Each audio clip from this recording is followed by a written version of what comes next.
Այսօր մենք առանձնահատուկ պատիվ ունենք Տիրոջից։ Գիտեք, նշել բառը ինձ համար այս պահին մի քիչ ավելի, չասեմ անընդունելի, բայց մի փոքր ավելի կարծես փոքրացնում է այն երևույթը, ինչի մասին, որ ես պիտի խոսեմ, ոչ թե նշելու Տեր Հիսուսի ծնունդ, այլ եւս մեկ անգամ ազդարարելու այդ ծնունդի մասին, եւս մեկ անգամ հայտարարելու այդ ծնունդի մասին։ Նա ստեղծեց օրը, բայց ծնվեց գիշերով, որպեսզի լուսավորի նրանց, ովքեր խավարում էին։ Այս խոսքերով Սուրբ Ծնունդը նկարագրում էր Օգոստյանոսը։ Այսպես էր նա բնութագրում Սուրբ Ծնունդը։ Թանկագին քույրեր, եղբայրներ, այսօր որպես Աստծո զավակներ, որ Տիրոջից իշխանություն ունեն, մենք մեկս մյուսին իրավունք ունենք ավետիս տալու եւ ասելու Քրիստոս ծնվեց եւ հայտնվեց, մեզ եւ ձեզ մեծ ավետիս։ Սա այն հիշարժան օրն էր, երբ Աստծո որդին դարձավ մարդու որդի, որպեսզի մարդու որդիները կարողանան դառնալ Աստծո որդի։ Օրհնյալ լինի Տեր Հիսուսի անունը։ Մի հատված եմ ուզում ընթերցել Աստվածաշնչից, որի շուրջ էլ կկառուցեմ այսօր Աստծո ողորմությամբ իմ պատգամը, Ղուկասի ավետարան 2-րդ գլուխ առաջին խոսքից։ Եվ այն օրերում եղավ, որ հրաման եկավ Օգոստոս կայսրից, որ բոլոր աշխարհը գրվի։ Սա առաջին աշխարհագիրը եղավ Կյուրենիսյուրիայի կուսակալության ժամանակ, եւ ամենքը գնում էին գրվելու, ամեն մեկն իր քաղաքը։ Հովսեփն էլ Գալիլեայից, Նազարեթ քաղաքից գնաց Հրեաստան Դավթի քաղաքը, որ Բեթլեհեմ է կոչվում, որովհետև նա Դավթի տանից եւ ազգից էր, որ գրվի իր նշանած Մարիամի հետ, որ հղի էր, եւ եղավ, երբ որ նրանք այնտեղ էին, նրա ծնելու օրերը լրացան։ Եվ իր անդրանիկ որդուն ծնեց եւ պատեց խանձարուրներով եւ մսուրի մեջ դրեց, որովհետև այն իջևանում տեղ չկար նրանց համար։ Այսօրվա իմ պատգամը ես վերնագրել եմ այսպես. աշխարհի 8-րդ հրաշալիքը։ Եվ հին աշխարհում եւ մեր օրերում աշխարհը 7 հրաշալիք է առանձնացնում, որը միշտ գտնվել է մարդկության ուշադրության կենտրոնում։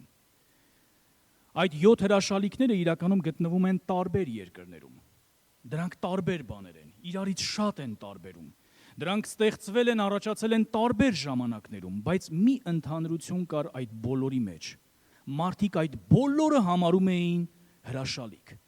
Մարդիկ մեծ ակնկալությամբ սպասում էին գոնե մեկ անգամ կյանքում հայտնվել այդտեղ, հայտնվել այդ երկրում, այդ տարածքում, որպեսզի կարողանան մեկ անգամ գոնե իրենց աչքերով տեսնեն այդ հրաշալիքը։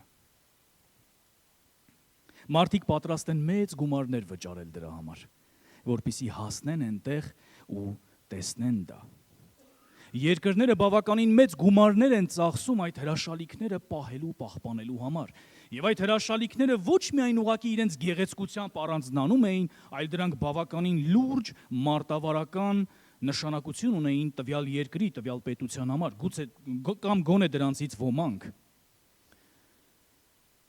Եվ աշխարհը նայում ու հիանում էր։ Հիանում էր տեսնելով մարդկային մտքի թռիչքը,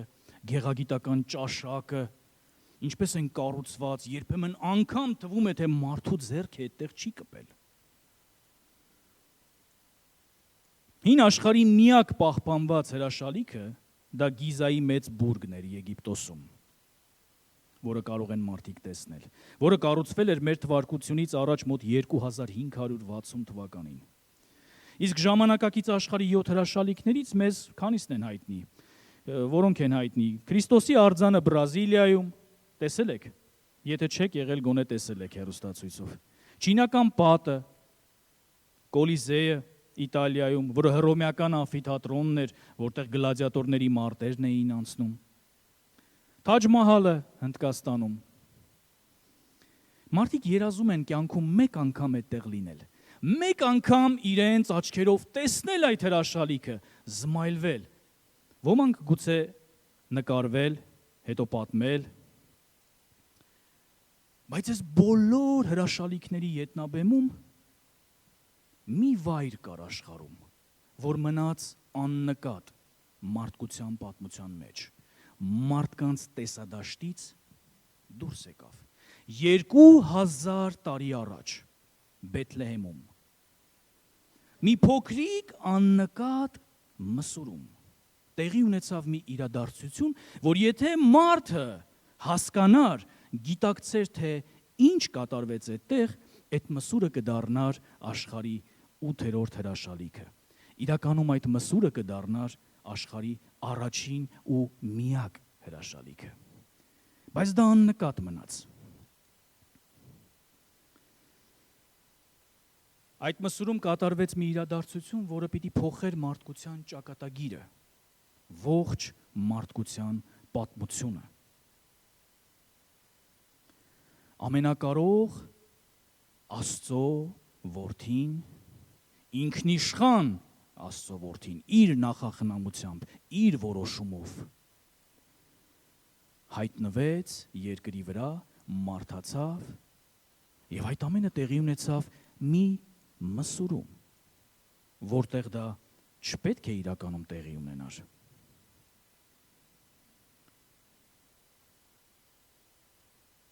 Այդ մսուրը ոչ մեկին չէր հետաքրքրում։ Այդ մսուրը ոչ միայն հետո դարերի ընթացքում մնաց աննկատ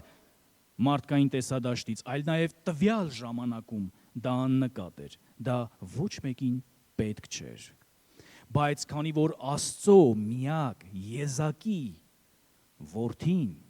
որի մեջ էր բնակվում Աստծո ողջ լեցունությունը, հայտնվեց այդ մսուրում,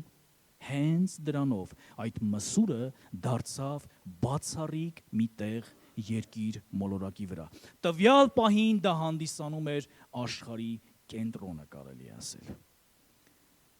Բայց ոչ մեկ չիմացավ, թե ինչ կատարվեց այդ մսուրում։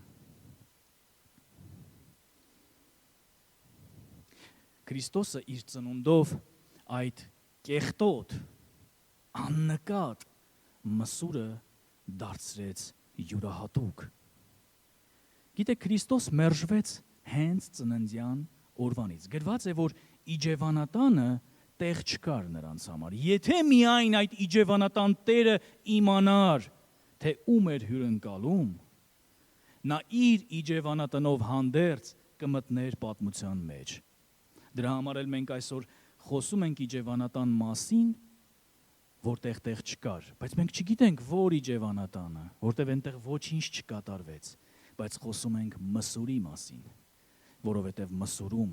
տեղ կար նրա համար։ Դահլիճում շատ քույրեր կան,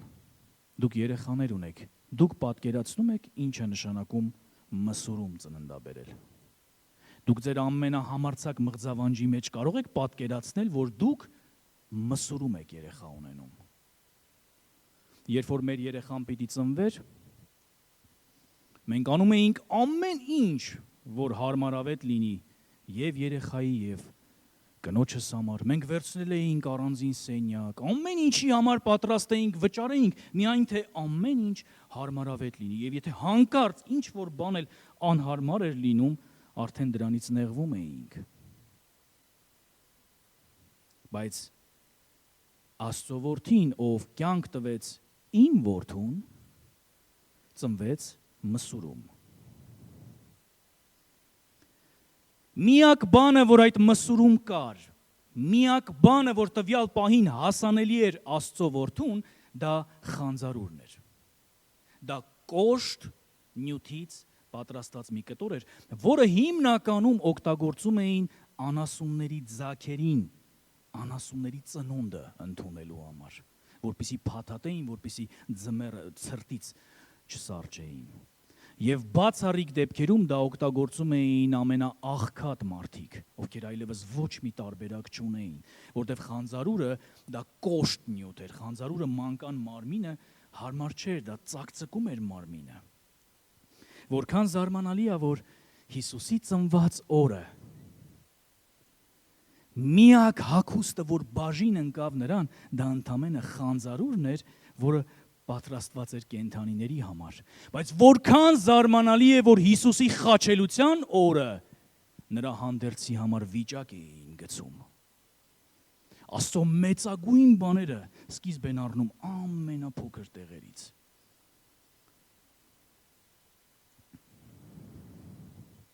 Դա դարձավ Աստծո որդու առաջին պատմուճանը, խանձարուրը։ Գիտեք դա ինչ պատմուճան էր։ Դա խոնարհության պատմուճան էր։ Հետագայում Հիսուսը կասեր. ինձնից սովորեք, որովհետև ես հեզ եմ և սրտով խոնար։ Այդ պատմուճանը այս աշխարհի մերժումն էր։ Ծնված օրվանից աշխարհը մերժում էր Հիսուսին։ Աշխարհը նրան գրկաբաց չընդունեց, աշխարհը Աստծո որդուն չընդունեց։ Բայց այդ մսուրը դարձել էր աշխարհի ամենակարևոր վայրը։ Այնտեղ տեղի էր ունենում մի իրադարձություն, որի մասին շատ քչերը իմացան։ Եթե մարդիկ իմանային, թե իրականում ինչ է կատարվում տվյալ պահին այդ մսուրում, նրանք կվազեին, որպեսզի մասնակիցը լինեին այդ իրադարձության։ Բայց ոմանք գնացին։ Ղուկասի ավետարան 2-րդ գլխի 8-րդ խոսքից ասվում է. «Եվ այն տեղում հովիվներ կային, դաշտում եղող, որ գիշերն իրենց հոտերը պահում էին։ Եվ ահա Տիրոջ հրեշտակը կանգնեց նրանց առաջ, եւ Տիրոջ փառքը նրանց շուրջը ծագեց, եւ մեծ վախով վախեցան։ Եվ հրեշտակը ասեց նրանց. մի վախեցեք, որովհետև ահա մեծ ուրախություն եմ ավետում ձեզ, որ բոլոր ժողովրդին պիտի լինի, թե այսօր ձեզ փրկիչ ծնվեց Դավթի քաղաքում, որն է Քրիստոս Տերը, եւ այս լինի ձեզ նշան, մի երեխա կգտնեք խանձարուրներով պատած եւ մսուրի մեջ դրած։ Եվ հանկարծակի հրեշտակի հետ եղավ երկնավոր զորքի մի բազմությունը, որ Աստծուն օրհնում էին եւ ասում. «Փառք Աստծուն բարձունքում եւ երկրի վրա խաղաղություն եւ մարդկանց մեջ հաճություն»։ Եվ եղավ, երբ որ հրեշտակները նրանցից վերացան երկինքը, այն հովիվ մարդիկ իրար ասացին. «Եկեք գնանք մինչև Բեթլեհեմ եւ տեսնենք այս եղած բանը, որ Տերը ցույց տվեց մեզ»։ Եվ շտապելով եկան եւ գտան Մարիամին եւ Հովսեփին եւ երեխային մսուրի մեջ դրած։ Եվ երբ որ տեսան, իմացրին այն բանը, որ այս երեխայի համար ասվեց նրանց։ Եվ բոլոր լսողները զարմացան այն բաների վրա, որ հովիվները նրանց հետ խոսեցին։ Իսկ Մարիամը բոլոր բաները պահում էր եւ իր սրտում մտածում էր։ Եվ հովիվները ետ դառան Աստծուն փառաբանում եւ օրհնում էին այն բոլոր բաների համար, որ լսեցին եւ տեսան, ինչպես որ նրանց ասվեց։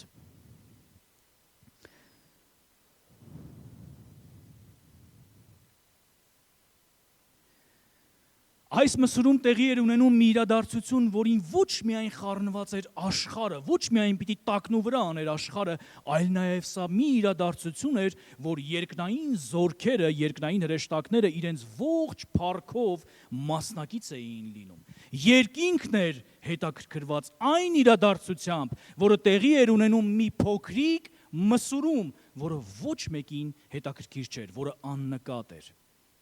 Զարմանալի է մեր Աստծո ձեռագիրը, բայց Աստծո մեծագույն իրադարձությունները միշտ տեղի են ունենում մի աննկատ փոքրիկ վայրերում։ Կարող եք նայել մեծագույն արթնությունները, որ տեղի են ունեցել քրիստոնեության պատմության մեջ։ Դրանցից ոչ մեկը սկիզբ չի առել ինչ որ մի ազդեցիկ մեծ վայրում, ճոխ, շքեղ վայրում։ Զարմանալիորեն մենք հաճախակի այնքան ենք անարգում փոքր աննկատ բաները,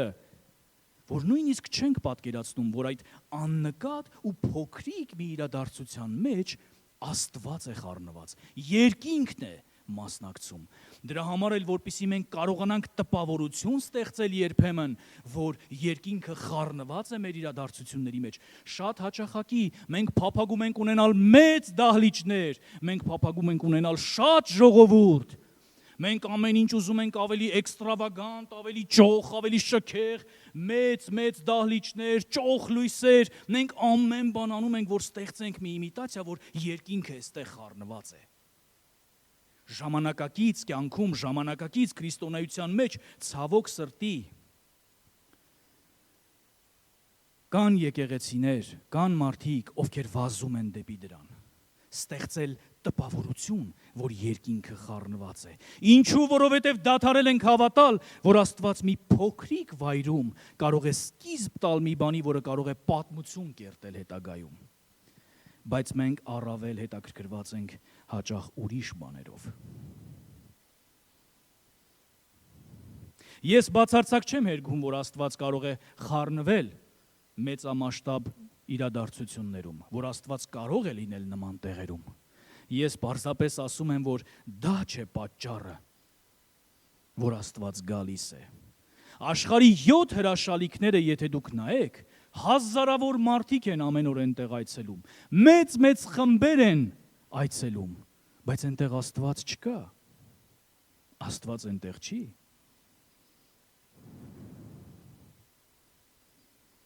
Ուստի ինձ համար այնքան էլ կարևոր չի, որ դահլիճում ես կգտնվեմ։ Ինչպիսի դահլիճ դա կլինի, որքան շատ մարդ կլինի դահլիճում, այս դահլիճը կարող էր ծփալ մարդկանցով, նստելու տեղ չլիներ, բայց եթե Աստված չի գալու, դա դամբարանից ոչնչով չի տարբերվում, դա մշակութային կոթողից ոչնչով չի տարբերվում, եթե Աստված այնտեղ չէ։ Դրա համար ես կգերադասեի մեկ մարդու հետ մի սենյակում, որտեղ ներկա է Աստված, քան հազարավոր մարդկանց հետ նույն դահլիճում, որտեղ Աստված չկա։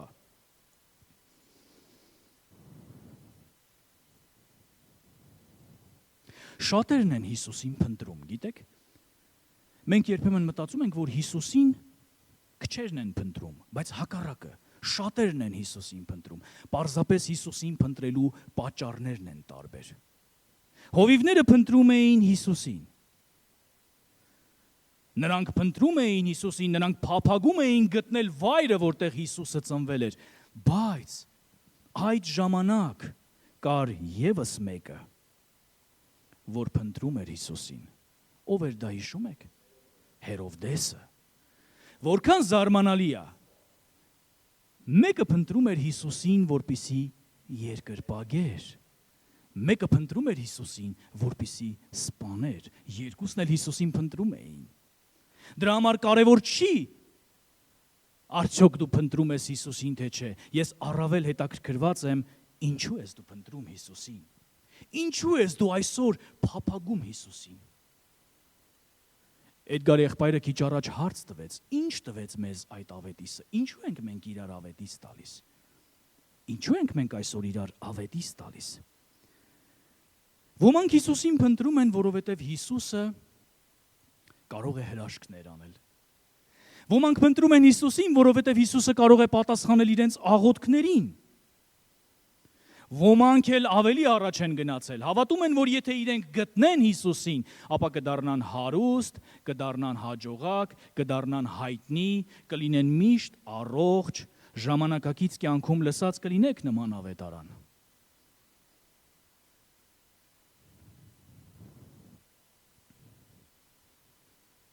Թանկագին քույրեր, եղբայրներ, ինչու ենք մենք փնտրում Հիսուսին։ Ինչու ենք ասում, Տեր, ես քո երեսն եմ փնտրում։ Տեր, ես քեզ եմ ուզում։ Ինչու։ Ես փնտրում եմ, որովհետև նա կարող է պատասխանել իմ աղոթքներին։ Ես փնտրում եմ նրան, որովհետև նա կարող է հրաշք անել իմ կյանքում։ Թե մենք փնտրում ենք Հիսուսին, որովհետև ուղղակի ուզում ենք նրան, որովհետև առանց դրա չենք պատկերացնում մեր կյանքը գոնե մեկ օր։ Մեզանից ոմանք վարվում են հենց հովիվների պես։ Նրանք փնտրում են Հիսուսին ու երբ գտնում են, ծնկի են գալիս ու սկսում են երկրպագել։ Բայց ոմանք էլ վարվում են Հերովդեսի պես։ Նրանք շուրթերով փնտրում են Հիսուսին, բայց իրենց կյանքով սպանում են ու նորից խաչն են բարձրացնում Հիսուսին։ Դրա համար Հիսուսին շատերն են փնտրում։ Հարց. ինչու։ Ինչու ենք փնտրում Հիսուսին։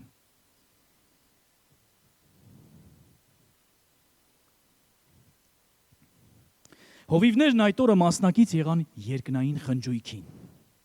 Դա ոչ թե երկրային խնջույք էր, դա երկնային խնջույք էր։ Ողջ երկինքը իր բոլոր զորքերով եւ հրեշտակներով այդ օրը տոնում էր, խնդության, ցնծության մեջ էր եւ միակ մարդիկ բացի Մարիամից ու Հովսեփից, որ մասնակից եղան այդ խնջույքին, հովիվներ էին, ովքեր առանձնապես շատ կարևոր նշանակություն չունեին այդ ժամանակ։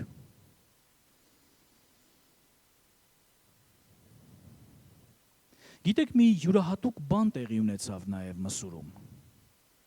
Դուք, չգիտեմ, ուշադրություն դարձրել եք իրադարձությունների հաջորդականությանը, թե ինչ է տեղի ունենում Մսուրում։ Մատթեոսի ավետարան 2-րդ գլխում Ավետարանիչը շատ լավ նկարագրում է, թե ինչ էր իրականում տեղի ունենում Մսուրում։ Մատթեոսի ավետարան 2-րդ գլուխ 10-րդ խոսքում գրված էր. Եվ երբ որ նրանք տեսան այն աստղը, մեծ ուրախությունով ուրախացան շատ։ Եվ երբ որ տունը մտան, գտան երեխային իր մայր Մարիամի հետ եւ ընկնելով երկրպագեցին նրան եւ իրենց գանձերը բացեցին, ընծա տվեցին նրան ոսկի եւ կնդրուկ եւ զմորս։ Նկատեցիք ինչ տեղի ունեցավ։ Սա կարելի է ասել փաստացի առաջին պաշտամունքն էր երկրի վրա։ Մինչ տեղի կունենար գործ կառաքելոցը, սա առաջին պաշտամունքն էր, որտեղ կար երկրպագություն, կար ընծա, քիչ առաջ մենք ինչ էինք անում։ Մենք երկրպագում էինք Տիրոջը, մենք ընծա տվեցինք, որից հետո նաև նրանք առան խոսք Աստծուց։ Սա բավականին լուրջ իրադարձություն էր, այնպես որ կարող ենք համարձակ ասել, որ առաջին մեծ պաշտամունքը Տեր Հիսուսի ներկայությամբ դա տեղի ունեցավ Մսուրում։ Քիչ առաջ ես ասում էի, որ մենք առավել կարծես թե հետաքրքրված ենք, թե որքան մեծ դահլիճում մենք կլինենք եւ որքան շատ մարդ կլինի դահլիճում։ Մենք հետաքրքրված ենք մեծամասշտաբ իրադարձություններով, մենք հետաքրքրված ենք մեծ կոնֆերանսներով, մենք հետաքրքրված ենք, որ բեմում լինեն շատ թվով փառաբանության երգիչներ, շատ մարդիկ նստած լինեն։ Մեզ գրավում է դա ավելի շատ ու շատ։ Բայց Հիսուսը մեկ այլ բան ասեց, որտեղ երկուսը կամ երեքը կհավաքվեն իմ անունով, ես այնտեղ կլինեմ։ Ոչ թե որտեղ երկուսը կամ երեքը կհավաքվեն իմ անունով։ Թյուրըմբռնում կա այստեղ, որ եթե 3 հավատացյալ միտեղ հավաքվեն, ուրեմն Հիսուսը այնտեղ է։ Աստվածաշունչը նման բան չի ասում։ Իմը գոնե չի ասում, չգիտեմ ձերը։ Աստվածաշունչն ասում է ձեզանից երկուսը կամ երեքը, ոչ թե դուք երեքով, այլ ձեզանից երկուսը կամ երեքը։ Դա նշանակում է դուք մտածում եք նույն կերպ, ձեզանից երկուսը, դա նշանակում է դուք նույն արժեքներն ունեք։ Հակառակ դեպքում ձեզանից չի, դա ստացվում է դուք երեքով, բայց նա ասում է ձեզանից երկուսը, երեքը, եւ եթե հավաքվեն իմ անունով, ես այնտեղ նրանց մեջ եմ։ Ինչու է Աստված ասում 2 կամ 3 հոգի։ Որքան է Աստված փոքրացնում, որովհետև առաջին տեղը, որտեղ Աստծո ներկայությունը, Քրիստոսի ներկայությունը կար, դա հենց Մսուրն էր, որտեղ ընդամենը 2-3 հոգի էին։ Աստված իր մեծ իրադարձությունները միշտ սկսում է մի փոքր խմբից կամ մեկ մարդուց գոնե։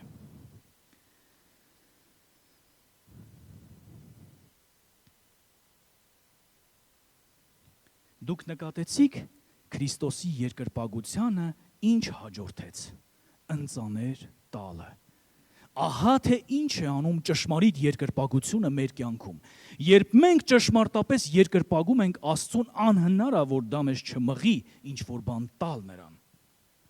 Որովհետև երկրպագությունը հենց դա է, որ տակնու վրա է անում մեր ներսը, նա փոքրացնում է, ցածրացնում է մեր եսը, եւ որքան մենք նրան երկրպագում ենք, նա այնքան մեծանում է, եւ այդ ժամանակ մեր մեջ ավելի բուռն ցանկություն է արթնանում ինչ որ բան տալ Աստծուն։ Հիշում եք ինչ էր կատարվում, երբ մարդիկ հանդիպում էին Հիսուսին նոր կտակարանի ժամանակաշրջանում։ Հիշում եք այդ դեպքերը, երբ որ մարդիկ հանդիպում էին։ Ինչ տեղի ունեցավ Պետրոսի կյանքում, երբ հանդիպեց Հիսուսին։ Գրված է, որ Պետրոսը տեսավ Հիսուսին, երբ որ ձկների առատությունից ապշած էր, բայց ինչ ասեց. ինձանից հեռու գնա, Տեր, որովհետև ես մեղավոր մարդ եմ։ Ու դրանից հետո արեց մի բան, թողեց ամեն բան եւ գնաց Հիսուսի հետևից։ Մատթեոս Մաքսավորը, երբ նստած էր, մաքս էր հավաքում, Հիսուսը չեկավ բանակցություններ վարելու։ Հիսուսը չեկավ ու ասեց, ես 3 օր ծոմ կպահեմ, կաղոթեմ քեզ համար։ Հիսուսը չեկավ եւ հերվից եկավ։ Գիտես, ես քեզ ավելի հարուստ կդարձնեմ, եթե գաս։ Հիսուսը եկավ ու ասեց, իմ ետևից արի, ու գրված չի, որ Հիսուսը կանգ առավ, սպասեց։ Հիսուսն ասեց, իմ ետևից արի։ Սա էլ վեր կացավ, գնաց։ Զաքեոսը, երբ որ ուզում էր Հիսուսին տեսներ, եւ հանդիպում ունեցավ, ինչ ասեց. ունեցածից կեսը կտամ աղքատներին։ Եվ եթե մեկին հարստահարել եմ, կողոպտել եմ, քառապատիկը կհատուցեմ։ Սիրելի քույրեր, եղբայրներ, Հիսուսի հետ հանդիպելուց հետո անհնար է չկանգնել Հիսուսի առաջ եւ մի հարց տալ. Տեր, ինչ ես ուզում, որ քեզ համար անեմ։ Ժամանակակից աղավաղված ավետարանը, որը մեզ սովորեցնում է, որ Հիսուսը գալիս է քո կյանքում միայն մի հարցով. ինչ ես ուզում, որ քո համար անեմ։ Եվ դու էլ Հիսուսին պետք է ասես, թե ինչ ես ուզում։ Բայց դուք երբեք չեք տեսնի իրական հանդիպում Աստվածաշնչում Հիսուսի հետ, այն Հիսուսի, որի մասին մենք այսօր խոսում ենք, որի ծնունդը մենք այսօր տոնում ենք, հանդիպում Հիսուսի հետ, որտեղ մարդը Հիսուսի հետ հանդիպելուց հետո գա եւ Հիսուսին ասի. ես ուզում եմ, որ դու սա անես, սա անես ու սա անես։ Մարդիկ տեսնում էին, առերեսվում էին կենդանի Աստծո որդու հետ եւ մի հարց էր բարձրանում նրանց շուրթերին. Տեր, ինչ ես ուզում, որ անեմ։ Քրիստոնեական եկեղեցու, առաջին եկեղեցու մեծագույն հալածողը Պողոս Առաքյալը, որ երբեք երևի ոչ մեկ այդպես չէր հալածել եկեղեցում, գոնե մինչև նա։ Առաջին անգամ առերեսվելով Դամասկոսի ճանապարհին հանդիպում ունենալով Տեր Հիսուսի հետ, ընդամենը մի բան ասեց. Տեր, ինչ ես ուզում, որ անեմ։ Սա է Հիսուսի հետ հանդիպելը։ Սա է նշանակում Հիսուսի հետ հանդիպելը, երբ դու ամեն առավոտյան արթնանում ես ու քո շուրթերին մի նախադասությունը. Տեր, ինչ ես ուզում, որ անեմ։ Հիսուսն ասում էր, երբ աշակերտները մոտեցան առավոտյան Հիսուսին, որպեսզի մի բան տան ուտի, Հիսուսն ասեց. ես կերակուր ունեմ եւ դա ինչն էր։ Իմ հոր կամքը կատարելը։ Դուք պատկերացնում եք ինչ է նշանակում կերակուր։ Կերակուրը դա մարդու մարմնի համար ամենակարևոր բանն էր։ Բայց Հիսուսն ասում էր. ոնց որ ես կփափագեի ուտելիք,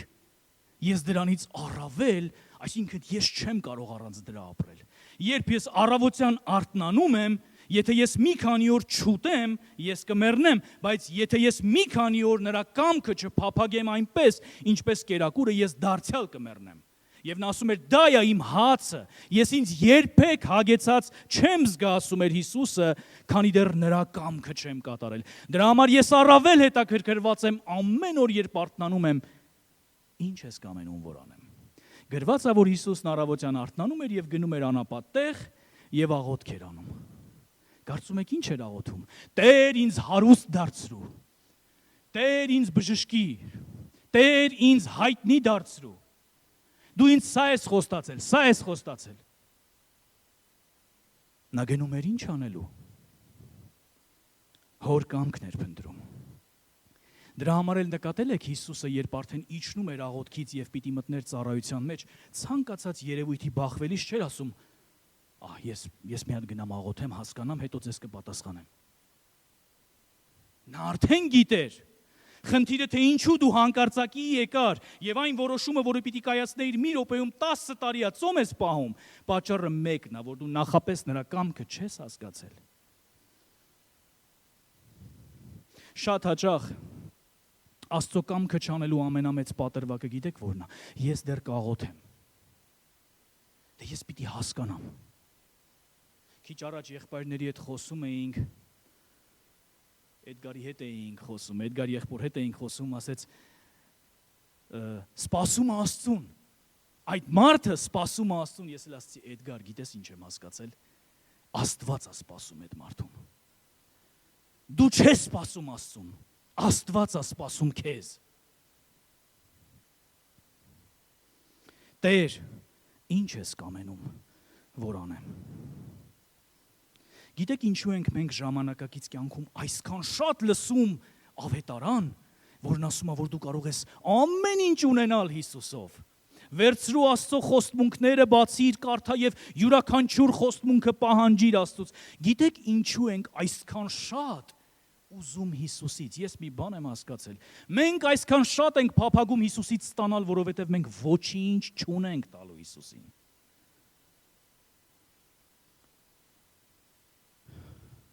Հովիվ Վազգենը մի օրինակ էր բերում, մի պատմություն էր պատմում պարսիկ եղբոր մասին, որին հարցրել էր, ասել էր. դու ինչ ձեռք բերեցիր, երբ եկար Հիսուսին։ Այդ պարսիկ եղբայրը մինչև հավատքի գալը բավականին ունևոր մարդ էր։ Եվ պատասխանել էր այդ մարդու, ասել էր. ձեռք բերեցի։ Ես ամեն ինչ կորցրեցի, երբ որ եկա Հիսուսին։ Ես միայն Հիսուսին գտա, մնացած ամեն ինչ կորցրեցի։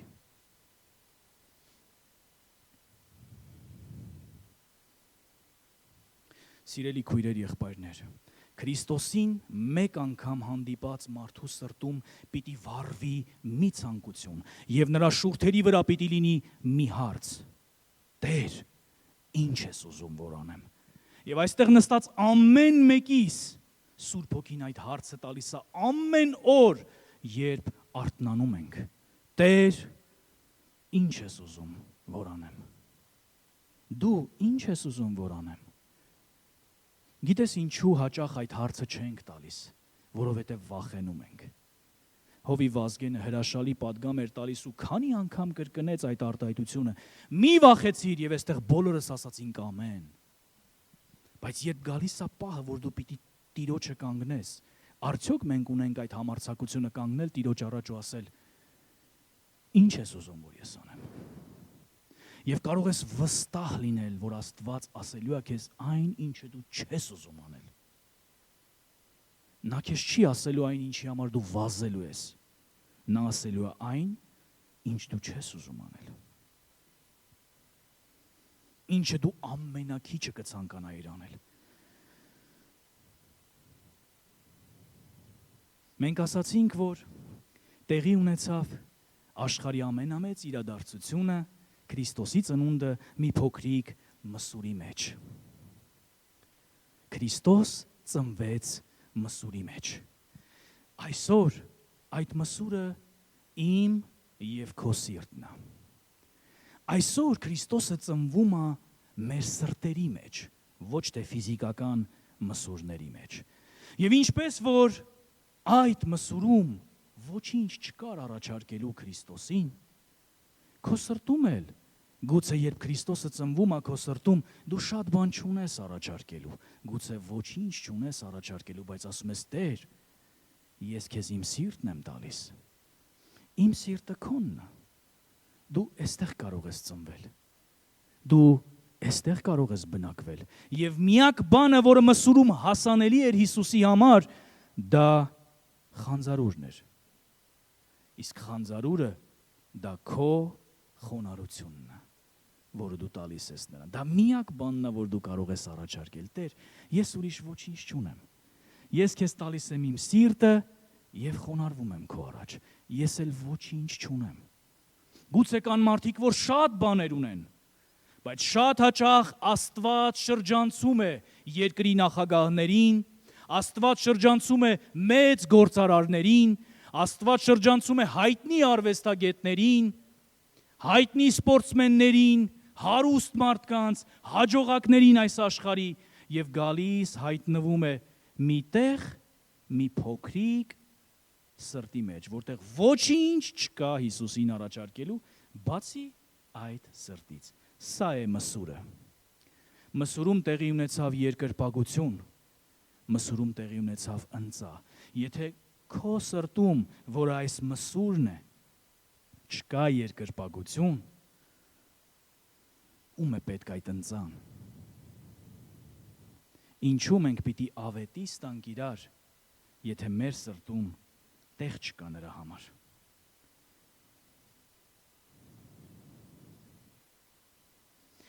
Եվ եթե այդ մսուրը 2000 տարի առաջ կարար դառնար աշխարհի 8-րդ հրաշալիքը, ինչ է ստացվում։ Հիմա ո՞րն է աշխարհի ամենամեծ հրաշալիքը։ Որտեղ են տեղի ունենում աշխարհի ամենամեծ իրադարձությունները։ Իմ եւ քո սրտում։ Իմ եւ քո սրտում են ծնվում Աստծո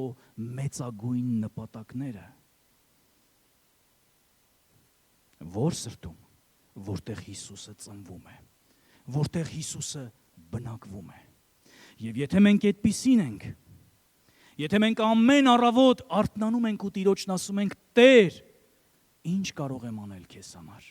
Այսօր մենք տոնում ենք Հիսուսի տոնը։ Այսօր մենք ավետիս տվեցինք մեկս մյուսին ու ասացինք. ձեզ եւ մեզ մեծ ավետիս։ Վաղն առավոտյան, երբ մենք արթնանանք, արդյոք մեր հայացքը կպարզենք երկինք ու կասենք. Տեր, ինչ ես ուզում, որ ես անեմ։ Դու ինչ ես ուզում, որ ես անեմ։ Ես գիտեմ ես ինչ եմ ուզում, որ ես անեմ, բայց դու ինչ ես ուզում, որ ես անեմ։ Ոչ թե ես շարունակեմ անել այն, ինչ անում եմ, Տեր, դու ինչ ես ուզում։ Ոչ թե ինչ որ կողքինս ա ուզում, որ անեմ, Տեր, ինչ ես ուզում։ Ես սիրում եմ սա անել, ես էլ սիրում եմ սա անել, բայց Տեր, ինչ ես ուզում, որ ես անեմ քո համար։ Ապաշխարությունից հետո, վերստին ծնունդից հետո, գլխավոր հարցը հավատացյալի կյանքում սա է։ Տեր, ինչ ես ուզում, որ ես անեմ։ Դու արեցիր ինձ համար ամեն բան։ Դու ավելին արեցիր, քան ես արժանի եմ, քան ես հասկացա, քան ես ընդունեցի։ Ինչ կարող եմ ես անել քեզ համար։ Եթե մենք ունենք այսպիսի սիրտ, եթե մենք այսպիսի հանդիպում ենք ունեցել Հիսուսի հետ, ուրեմն նա բնակվում է մեր սրտում։ Եթե այսպիսի հանդիպում չենք ունեցել, ես աղոթում եմ, որ այսօր ունենանք։ Աղոթում եմ, որ Տերն այսօր այնպես այցելի քեզ, որ քո սրտում մի հարց բարձրանա։ Տեր, ես չգիտեմ որտեղ եմ, չգիտեմ որտեղ կլինեմ, ես միայն մի բան եմ ուզում հասկանամ, ինչ ես ուզում, որ ես անեմ։ Պողոս առաքյալը Դամասկոսի ճանապարհին, երբ հանդիպեց կենդանի Աստծո որդու հետ, գրված է, որ նա ընկավ եւ կույր էր։ Երբ աչքերը բացվեցին։ Երբ որ արդեն պատրաստ էր անելու այն, ինչ որ ուզում էր Տերը։ Մեզանից շատերը այդպես էլ մնում են կույր Դամասկոսի ճանապարհին։ Մնում են կույր ոչ թե 3 օր, այլ 3 տարի, 30 տարի։ Մինչև որ պատրաստ չենք անելու այն, ինչի համար Տերը մեզ կանչել է։ Երբ Աստված Անանիային տվեց տեսիլքը եւ ասեց գնա Տարսոնում կգտնես Սողոս անունով մեկին, գրված է, Տերն ասում է, որ այդ պահին Պողոսը ինչ էր անում, աղոթում էր։ Աղոթում էր։ Դա իրական առաջին աղոթքն էր Սողոսի կյանքում։ Առաջին աղոթքը։ Գիտեք ինչ աղոթք էր անում։ Ես հավատում եմ, որ Պողոսը չէր ասում. Տեր իմ Աստված աչքերս բացիր, ինձ բժշկիր, ինձ հարստություն տուր, ինձ բարգավաճում տուր։ Ինչ էր աղոթում։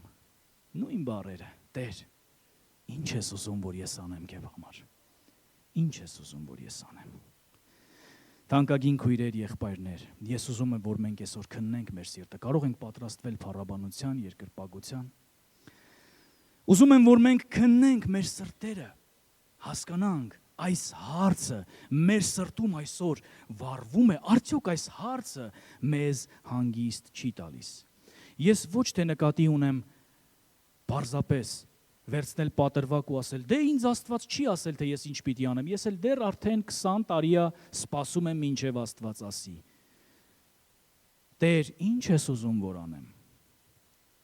Ինչ ես ուզում որ անեմ իմ ընտանիքում։ Ինչ ես ուզում որ անեմ իմ եկեղեցում։ Ինչ ես ուզում որ անեմ իմ կյանքում։ Ինչ ես ուզում որ անեմ, բայց քեզ համար։ Ինձ համար ես շատ լավ գիտեմ ինչ եմ ուզում։ Կա մարդ, որ չգիտի իր համար ինչ է ուզում։ Մենք բոլորս շատ լավ գիտենք ինչ ենք ուզում մեզ համար։ Բայց ինչ ես ուզում դու, Տեր։ Եթե այսօր լիներ մեր վերջին օրը ապրելու, ինչ հարց պիտի տայինք Տիրոջը, եթե ոչ մի հարց. Տեր, այսօր իմ վերջին օրն է։ Ինչ ես ուզում որ անեմ քեզ համար։ Եթե դու ինձ եւս մեկ օր ես տվել, ինչ ես ուզում որ ես անեմ քեզ համար։ Եթե դու ինձ եւս մեկ տարի ես տվել այս երկրի վրա ապրելու, ինչ ես ուզում որ անեմ։ Եթե 10 տարի, 20 տարի ես տվել, այնքան էլ շատ չի։ Ես փոքր հասակում, դպրոցական հասակում մտածում էի, որ մարդիկ մինչև 30 տարեկան են ապրում։ 30 տարեկանները դրանք արդեն պապիկներ են։ Ընդհանրապես զարմանում էի, ոնց կարելի է ապրել 30 տարի։ Շուտով ես արդեն 40 տարեկան եմ դառնում։ Տեր, դու ինձ կյանք ես տվել։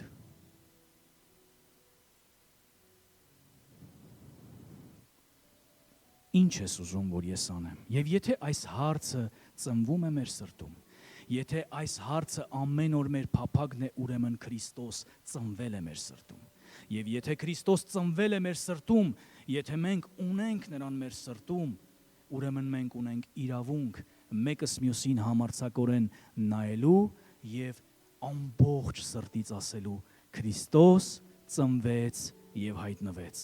մեզ եւ ձեզ մեծ ավետիս։